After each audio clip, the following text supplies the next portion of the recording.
Dan and Amy, we're pleased to be joined right now by Stephen Moore. Good morning, Stephen. How are you?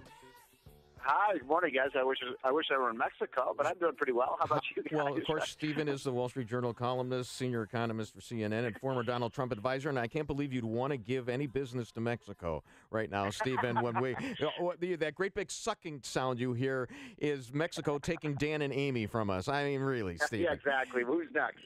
Look, it is interesting. They're over there right at the time that Trump is really involved in these NAFTA negotiations. You can get this reformed and updated. I do want to see NAFTA extended. I think it's been good for all three countries, but it does need to be revised and modernized, and we'll see how that happens. You know, there was a big story in the paper the other day about the fact that, Mexico has these elections coming up this summer. Nobody's been really paying much attention to this, but the scary part about this is that one of the leading candidates now, the one who's leading in the polls, is a left-wing socialist. And that, you want to talk about, bad news for the United States. I mean, if Mexico went the way of, Cuba or Venezuela, think about how many. You think we've got an illegal immigration problem now? I mean, you'd have millions of Mexicans coming over the border. Well, Stephen, I got to ask you, though, he's really a national populist, if you listen to what he's saying. So we're having a battle of national populism. And my question is, I just paid over $3 per gallon, right? Interest rates, along with debt, personal, corporate, and the country, are at its highest levels. The interest rates to borrow money through the roof. Now, I know inflation pretends to be a strong dollar. But hold on. Interest rates to borrow money are through the roof. I mean, they're still at their lowest level in 30 years. Yeah, the 10-year Treasury has gone from 2 to 3, but that's we're talking about mortgage rates and so on that are still very close to the lowest they've been in since the 1960s. Why were they raised, though? The Federal Reserve is supposed to raise the rate to cool down an economy that's really thriving, when in fact you've got the lowest participation. It hasn't really changed since Obama was president, fractional at best. So I don't. What do you mean, the labor? I think the Federal Reserve raised the rates because they had to, or because they wanted to, not because they had to. I think they're trying to fake inflation. I think inflation is a deceptive tool to fake a strong dollar and to raise tax revenue. Okay, so there's a lot there. I want to make sure I understand what you're saying. You think that there is not inflation out there? I think they're creating it. I think it's created inflation. Okay. Well, wait a minute. Hold on. You just said two contradicting things. If they're raising rates, that actually tapers inflation. But my view is, if you look at the consumer price index, last month consumer prices were flat, no increase whatsoever, zero inflation. I don't see inflation out there as a problem right now. Now, interest rates are rising in no small part because the economy is booming right now. There's no question about it. We're seeing just a surge in output. We're seeing a huge surge in employment. And yes, labor force participation rate has risen. It hasn't fallen under Trump. Now, it was at record lows under Obama, and I'd like to see that labor force participation rate continue to rise. But my goodness, we now have a situation in the United States where we have 5 million more job openings than we have Americans that can fill those jobs. So that's a pretty good problem for a country to have. Should the Fed be raising interest rates? I think at a moderate pace. I think they're pretty much doing the right thing. Remember, under Obama, the Fed just deluged the U.S. economy with cheap money and zero interest rate policy.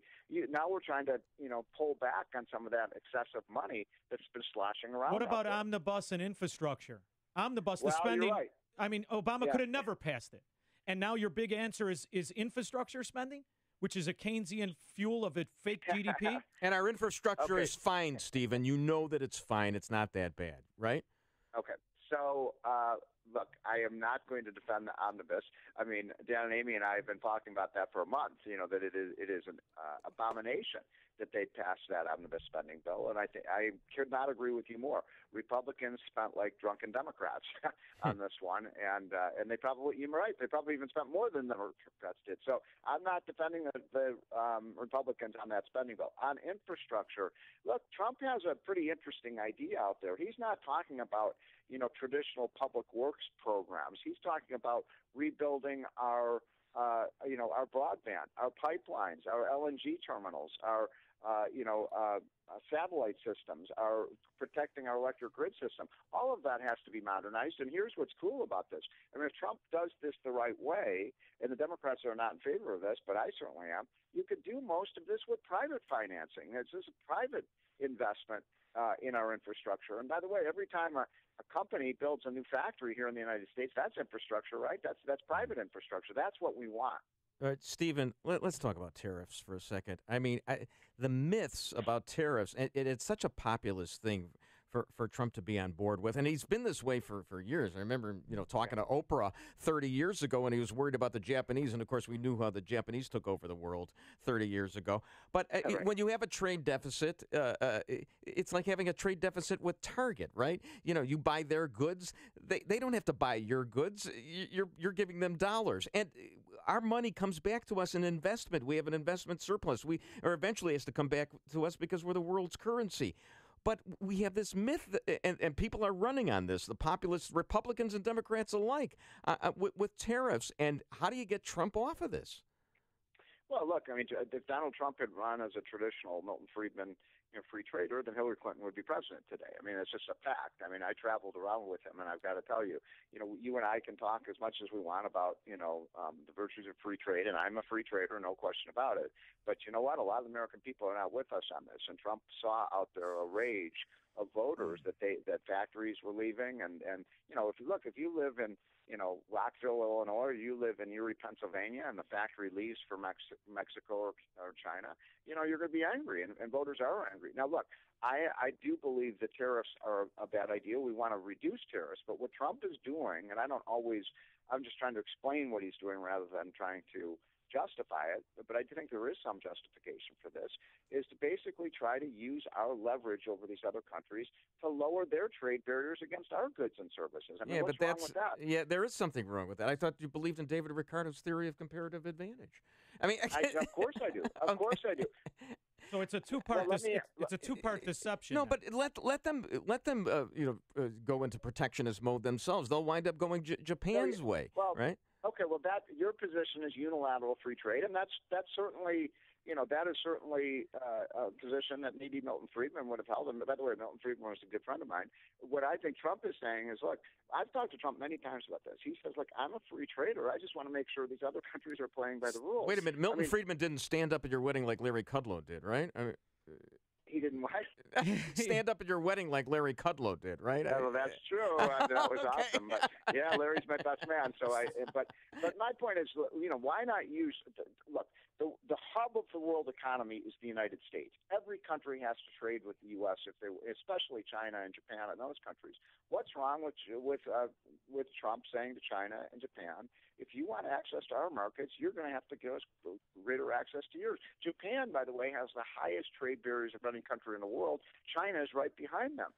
So we open up our markets to them, but they don't open up their markets to us. No, I don't think we can live with that. I'm not agreeing with that. But I'm saying you're not fixing the problem when you deceive the people. The reason that these factories left is because of government and corporatism, right?